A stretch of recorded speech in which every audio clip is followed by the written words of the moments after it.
સરપંચ સાહેબે કીધું કે બેન અમારા ગામમાં 5-6 હજારની વસ્તી, પણ અમારા નાના છોકરાઓને તળાવ કેવું છે ને ખબર નથી. તળાવ જો બતાવવું હોય તો અમારા બાજુના ગામમાં કે બીજે કશે જ્યાં તળાવો મોટા મોટા હોય ત્યાં લઈ જવું પડે ને એમને બતાવવું પડે કે આનો તળાવ કહેવાય. અમારા ગામમાં તો અમને કોઈને ખબર જ નથી.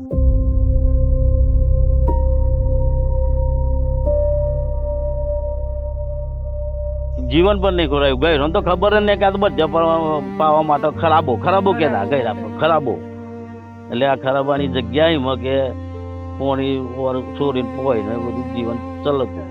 બસ એવું ગાડા ગાડી એ બધું લઈને આવી.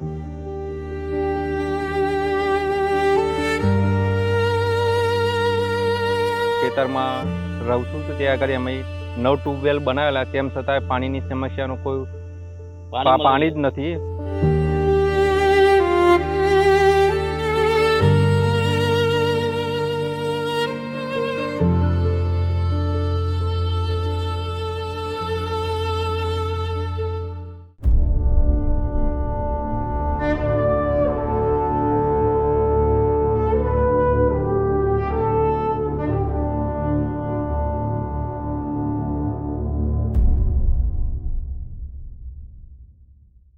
આપણા ત્યાં એક કહેવત છે કે કૂવામાં હોય ને તો અવાડામાં આવે, પણ કૂવો જ ના હોય તો અવાડામાં ક્યાંથી આવવાનું.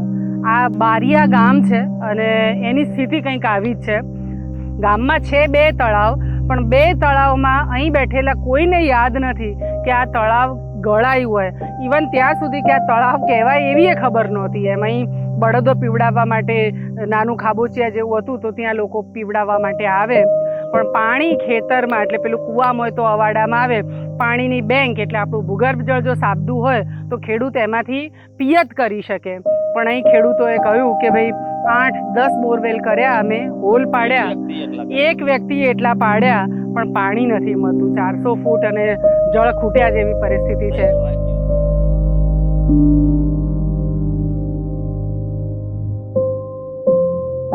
360 જેટલા કનેક્શન આ ગામમાં છે ટ્યુબવેલ બનાવવા માટેના, પણ ઘણા બધામાં જળ ખૂટ્યા જેવી પરિસ્થિતિ છે. મેં પુસ્તક લખ્યું જળ ખૂટ્યા એવું, તો અનેક લોકોએ મને એવું કીધું કે આવું નામ કેમ આપ્યું એમ, જળ ખૂટ્યા.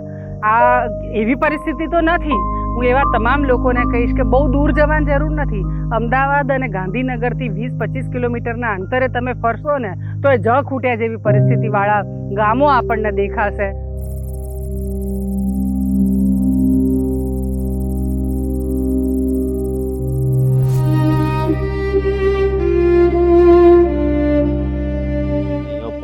પરિસ્થિતિ ગંભીર. તર પાણીના 400-500 ફૂટ ઊંચા નીચા જાય.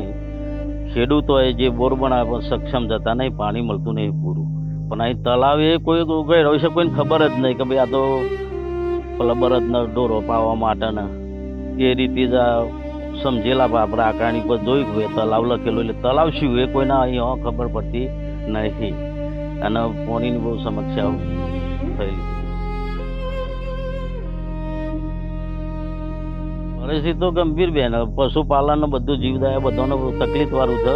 આ તો અત્યારે કર્યા કોમી એને કંઈક જોઈને ઘર ન ભાવી, અને કોઈ પણ લગ્ન પ્રસંગ કરવું હોય તો જમીન ગીરવું તો કોઈને પણ મૂકવી પડે, કોઈ બીજી આવક જ નહીં.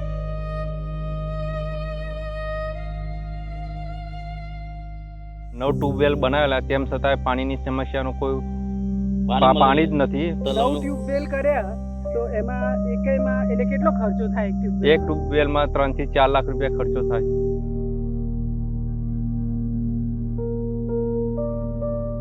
ના છૂટકે ખેડૂતને કડિયા કામ કરવા માટે જવું પડે શહેરમાં, અથવા જે મળે તે મજૂરી માટે જવું પડે. આ બહુ મોટી કરુણા છે.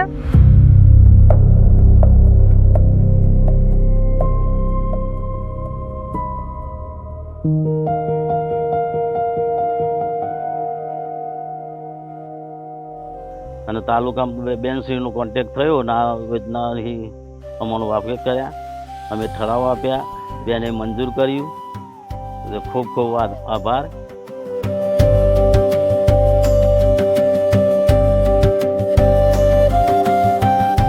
આ આ તળાવનો જીર્ણોદ્ધાર, જેમ મંદિર બને તો આપણે મૂર્તિ મૂકીએ અથવા જૂનું મંદિર હોય તૂટી ગયું હોય તો એનો જીર્ણોદ્ધાર થાય, એવી રીતે અમે આ બારિયા ગામના તળાવોનો પણ જીર્ણોદ્ધાર કરીશું. અમારા સંજયભાઈ શાહ છે, સ્ટાર કેમિકલ, મુંબઈમાં રહે છે, વર્ષોથી અમારા જળ સંચયના કાર્યોમાં મદદ કરે.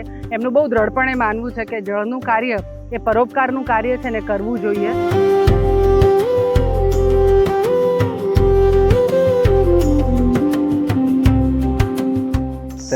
મિત્તલબેન સાથે 7-8 વર્ષથી જોડાયેલો છું અને જેમ જેમ પાણીનું કામમાં સમજણ વધી રહી છે તો એમ સમજાય છે કે પરિસ્થિતિ વિકટથી વિકટ જ થઈ રહી છે.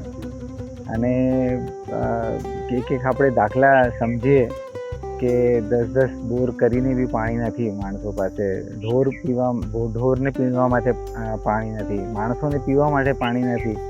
તો આ કેટલું અગત્યનું કામ છે એની આપણને ડેપ્થ સમજાય. અને VSSM ખૂબ મહેનતી કામ કરી રહી છે. એમને આ વખતે 150 જેટલા તળાવોનું એક લક્ષ્ય બી રાખ્યું છે. તો આમાં બધા આપણે સાથે મળીને સપોર્ટ કરીએ.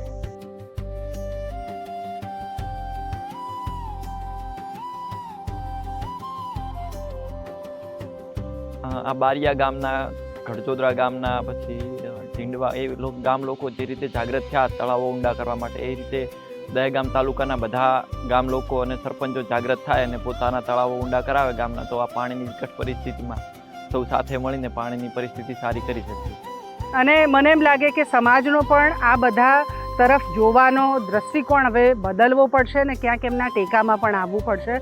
સરકારે પણ આવા અંતરિયાળ ગામડાઓની તમા લેવી પડશે, દેખરેખ લેવી પડશે. જેમ કે બારિયા ગામનું નક્કી કર્યું 2 તળાવોને નર્મદા સાથે લિંક કરશું, રેકોર્ડ પર બોલતા 2 તળાવોની વાત, પણ એ 2 તળાવોની દશા શું છે એ તો એક વખત આવીને જોવું પડે. આ ગામમાં તો એક હતું તળાવ, એવી આત્મકથા લખાય ને એ પ્રકારની તળાવની આખી દશા થઈ ગઈ છે. અને આવું જો દરેક ગામના લોકો, દરેક સુખી સંપન્ન લોકો વિચારે તો મારા ખ્યાલથી પાણીના તળ આપણે સાબદા કરવા માટેના થામણા સરખા કરી શકીશું. અહીં નર્મદાનું પાણી તો આવશે, પણ એ પહેલાં આ એક હતું તળાવમાંથી તળાવ છે એવું અમે એની પહેલાં આને કરીશું. તો ગામને પણ, ખેડૂતોને પણ ફાયદો થશે, સ્થળાંતર નહીં કરવું પડે અને તકલીફો ખેડૂતોની ક્યાંક ઓછી થશે.